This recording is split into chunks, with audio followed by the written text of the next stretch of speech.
سيئات أعمالنا من يهده الله فلا مضل له ومن يضلل فلا هادي له وأشهد أن لا إله إلا الله وحده لا شريك له وأشهد أن محمدا عبده ورسوله أما بعد فإن خير الحديث كتاب الله وخير الهدي هدي محمد صلى الله عليه وسلم وشر الأمور محدثاتها وكل محدثة بدعة وكل بدعة ضلالة وكل ضلالة في النار فأعوذ بالله السميع العليم من الشيطان الرجيم بسم الله الرحمن الرحيم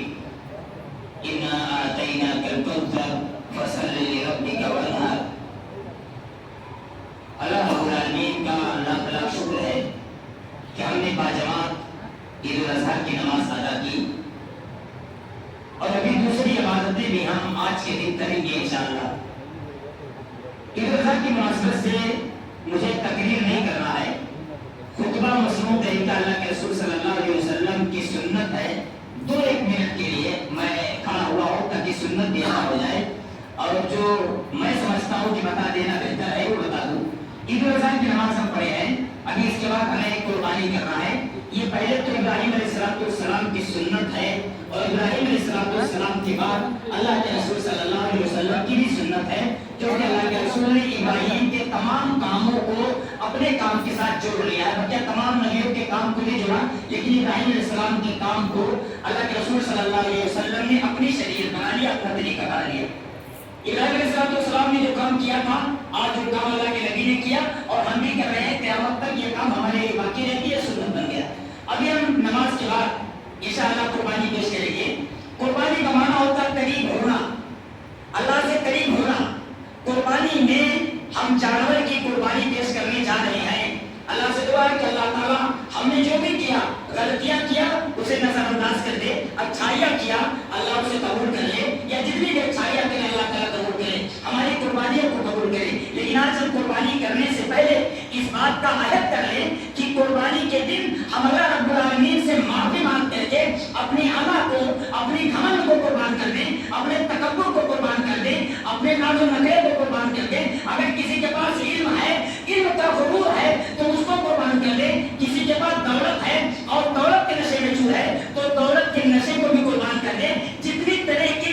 غلط طریقے ہمارے یہاں ہیں، ہم آج کے دن اللہ سے عہد کر لیں کہ اللہ ہم جانوروں کی قربانی نہیں کریں گے، بلکہ اس کے ساتھ ساتھ اپنے نفس کے اندر، اپنے اندر پائی جانے والی تمام تر برائیوں کو قربان کر دیں۔ اگر ہمیں سے کسی کے خلاف رہا ہے، جھگڑے لڑائی آ رہی ہیں، بات چیت نہیں رہی ہے، تو آج کے لیے ہم اللہ سے توبہ کر لیں کہ اللہ آج کے بعد میں اس کو بھی قربان کرتا ہوں، آج سے میں ایک مسلمان کے ساتھ مسلمان بن کر کے رہوں گا اور ساری چیزوں کو قربان کر کے پھر ہم اپنے جانوروں کی قربانی پیش کریں گے۔ کیونکہ قربانی کا معنی ہی اللہ سے قریب ہونا ہوتا ہے۔ اگر ہمارے اندر کی کمی ہے، ہم سے یہ غلطی ہوئی ہے، تو پھر اللہ رب العالمین سے قریب ہونے کا کوئی طریقہ نہیں ہے۔ اس غلطی کو قربان کرنے کے بعد اللہ سے ہم قریب ہونے کی کوشش کریں، انشاءاللہ ہم اللہ سے قریب ہوں گے۔ قربانی کے تعلق سے ایک بات، ہمارے یہاں یہ رواج چلا رہا ہے کہ قربانی کے جانور کو ذبح کرنے سے پہلے خاص طور سے عورتیں اس کو پکڑ کر کھلاتی ہیں، اسے وضو کرواتی ہیں۔ مسلمان جو نماز کے لیے آیا ہے، پوچھ لیا جائے تو 2-4 ایسے بھی ہوں گے انہیں نہیں پتا صحیح طریقے سے وضو کا طریقہ،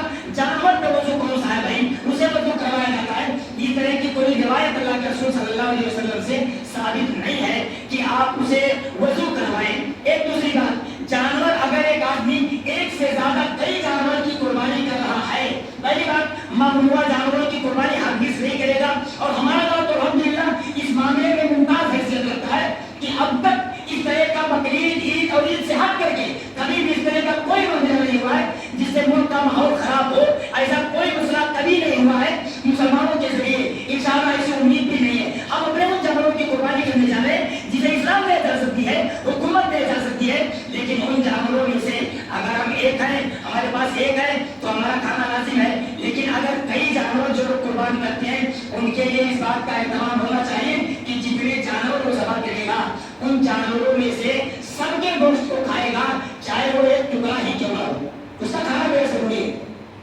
قربانی کے لیے بہت سارے لوگ بھٹکتے ہیں، مولوی صاحب کو بلا لیجیے دعا کے لیے، کسی پڑھے لکھے کو بلا لیجیے دعا کے لیے۔ آپ خالص نیت کے ساتھ بسم اللہ اللہ اکبر کہہ کر کے آپ خود قربانی کر سکتے ہیں۔ اگر آپ نہیں کر سکتے اور آپ کے گھر